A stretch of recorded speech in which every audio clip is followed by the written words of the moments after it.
Hi எல்லாருக்கும். இந்த வீடியோவில் என்ன பார்க்க போகிறோன்னா, இன்றைக்கி ஞாயிற்றுக்கிழமை என்னோடய ஃபுல் டே ரொட்டீன் என்ன அப்படின்னு சொல்லிட்டு தான் பார்க்க போகிறோம். காலையில் எழுந்திரிச்சு ட்ரெஸ் எல்லாமே வாஷ் பண்ணி போட்டுட்டேன். இன்றைக்கி தைப்பூசம் வேறு, அதனால் வீடு கொஞ்சம் க்ளீன் பண்ணணும். எனக்கு தலையில் கொஞ்சம் வெள்ளை முடி வர ஆரம்பிச்சிருச்சு. அதனால் இந்த பவுடர் நான் அப்ளை பண்ணுறேன். இது அப்ளை பண்ணி ஒரு 2 மணி நேரம் வச்சுருக்கணும்.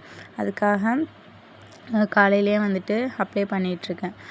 அப்ளை பண்ணி முடிச்சுட்டு மற்ற வேலையெல்லாம் பார்த்தோம்னா கரெக்டாக இருக்கும். அதுக்கு பிறகு தலை குளிச்சுக்கலாம் அப்படின்னு சொல்லிட்டு தான் ஃபஸ்ட்டு நான் அப்ளை பண்ணிகிட்ருக்கேன் ஃபுல்லாகவே. இது மருதாணி பவுடர் தாங்க, வேறு ஒன்றும் இல்லை. அதை அப்படியே தண்ணியில் மிக்ஸ் பண்ணிவிட்டு தலை ஃபுல்லாக அப்ளை பண்ணுறேன். எனக்கு தெரிஞ்ச அளவுக்கு பண்ணியிருக்கேன். இது அப்ளை பண்ணி முடிச்ச பிறகு கையெல்லாம் பார்த்திங்கன்னா ரெட் கலரில் ஆகிடும். எனக்கும் வெள்ளை முடி நிறையா, முன் சைடு மட்டும்தான் அவ்வளோ முடி இருந்துச்சு. அதுக்காக தான் நான் அது அப்ளை பண்ணிட்டேன். இப்போ ஃபுல்லாக முடிச்சுட்டு நம்மளோட அடுத்த வேலைகளை பார்க்க ஆரம்பிச்சிடலாம். போன வீக் கிச்சன் ஃபுல்லாக க்ளீன் பண்ணேன். இந்த வீக் திண்ணன்னு சொல்லுவாங்கள்ல, அந்த இடம் க்ளீன் பண்ண போகிறேன். ஃபுல்லாகவே எல்லாத்தையும் எடுத்து வெளியில் போட்டுனேன். என்ன சேர்த்து வைக்கிறோமோ இல்லையோ, ஃபுல்லாக நம்ம கட்டைப்பையும் கேரி பையும் தான் சேர்த்து வைக்கிறோம். அதுதான் பாதி குப்பையாகிறதுக்கு காரணமே. அப்புறம் ஃபிஷ் டேங்க் மேலே ஒரு துணியை போட்டுட்டு ஃபுல்லாகவே ஒட்டரை அடித்து க்ளீன் பண்ணிட்டேன். அப்புறம் தம்பியோட ஷூஸ் எல்லாமே இருந்துச்சு, அதையுமே எல்லாமே வாஷ் பண்ணி போட்டுட்டேன். இன்றைக்கின்னு பார்த்து மழை வர ஆரம்பிச்சிருச்சுங்க. சண்டே ஆனாலே போன வீக்கும் அதே மாதிரி தான் மழை வர ஆரம்பிச்சிருச்சு. நான் க்ளீன் பண்ணிக்கிட்டு இருந்தேன். இந்த டைமும் மழை வர ஆரம்பிச்சிருச்சு. மழை தூறல் போட்டுகிட்டே இருந்துச்சு. அதுக்கு பிறகு மீன் தொட்டி க்ளீன் பண்ணி 2 மாதம் இருக்கும் வாங்கி.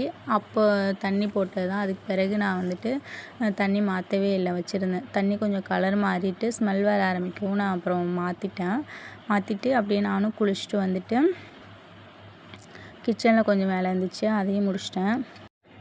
தலை பார்த்திங்கன்னா அந்த வெள்ளை முடி உள்ள இடம்லாம் கொஞ்சம் ப்ரௌன் கலரில் மாறி இருந்துச்சு. ரொம்பவுமே டிஃப்ரெண்ட் நல்லாவே தெரிஞ்சிச்சு. பார்த்தாலே தெரியும் பாருங்கள், சூப்பராக இருந்துச்சு.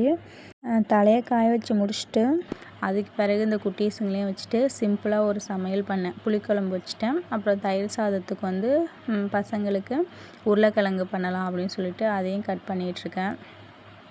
காம்பினேஷன் கொஞ்சம் டிஃப்ரெண்ட்டாக தான் இருக்கும், புளிக்குழம்பு உருளைக்கிழங்கு. இருந்தாலும் அவசரத்துக்கு என்ன பண்ணுறதுன்னு சொல்லிவிட்டு நான் பண்ணிட்டேன். சாம்பாருக்கு லேட் ஆகிடும் அப்படின்னு சொல்லிட்டு. இதுவே 3 மணி ஆகிடுச்சு நாங்கள் சாப்பிட்றதுக்கு. அதுக்கு பிறகு கொஞ்சம் ட்ரெஸ் எல்லாம் இருந்துச்சு. ஒரு வாரம் ஃபுல்லாகவே சேர்த்து வச்சுருந்தது ட்ரெஸ்ஸுங்க அதெல்லாம் மடித்து வச்சுட்டு நானும் கோவிலுக்கு கிளம்பிட்டோம். கோவிலுக்கு போயிட்டு வரலாம், முருகன் கோவிலுக்கு அப்படின்னு சொல்லிட்டு கிளம்பிட்டு கொஞ்சம் நேரம் வரைக்கும் ஃபோட்டோ எடுத்துகிட்டு வீடியோ எடுத்துகிட்டு நாங்கள் அந்த குட்டீஸோட இவங்க தான் எனக்கு கம்பெனி கொடுக்குற ஆள், இவங்க கூட சுற்றிகிட்டே இருந்தேன். இதுதான் என்னோடய புடவை. இது 2வது புடவைங்க மாற்றிருக்கேன். எதுக்குமே ப்ளவுஸ் எனக்கு செட்டே ஆகாது. ஸோ அட்ஜஸ்ட் பண்ணி கட்டிட்டேன். 1 ஹவர் ஆகிடுச்சு இந்த புடவை கட்டுறதுக்கே எனக்கு. அப்புறம் ஒரு 6:30 போல் கிளம்பி நாங்கள் கோவிலுக்கு போயிட்டோம். பக்கத்தில் உள்ள முருகன் கோயிலுக்கு தான் போயிருந்தோம்.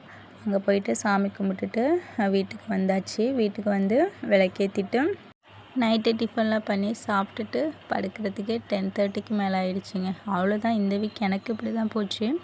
பிடிச்சிருந்துச்சுன்னா லைக் பண்ணிவிட்டு சேனலை சப்ஸ்கிரைப் பண்ணுங்கள். தேங்க்யூ.